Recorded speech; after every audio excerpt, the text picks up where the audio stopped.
So what is good sa inyo mga tropa, it's your boy Mr. PD once again, and today ayan, nakakainip na namang hapon dito sa Tansa, Cavite, no?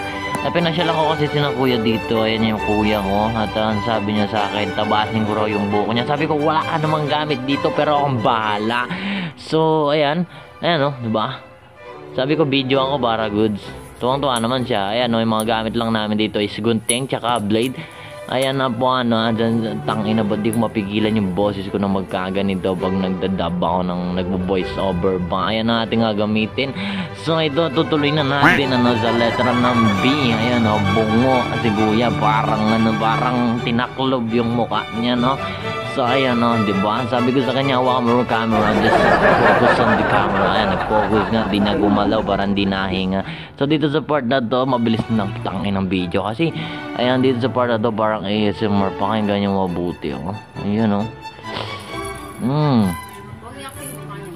Diba? Ano? Oh. Smooth na smooth. Huwag kayong mag-alala bagong bili yung ating blade dyan. At ayan na naman sa letter ulit ng B.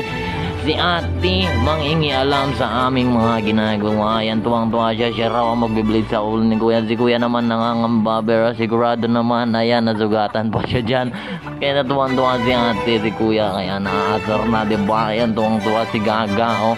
By the way, magkakapatid po kami. Yan yung mga kapatid ko. Wala lang, share ko lang. Wala kayong pakialam. Basta ako, kapatid ko yung mga yan. So, ayan na. Napag-tripan talaga niya. Kumutangin. Puta, pinapanood kong dato rin ako.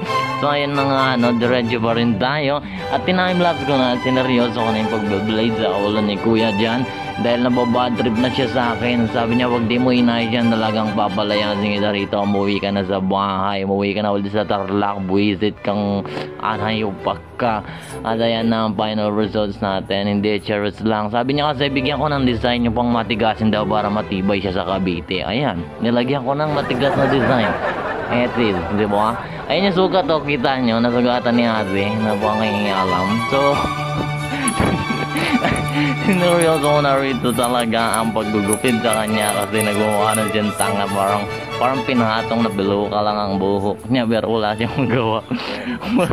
Huwag kayong mag-alala, tinagakwintiti kasi nga sabi niya papalayasin niya ako dito sa kanila sa bahay. At ayan ang final result, pero wala akong magagawa. Di siya natutuwa, bad trip siya. Kunwari tatawa yan kasi may camera, di ba? Inang boses yan, ba't ganito?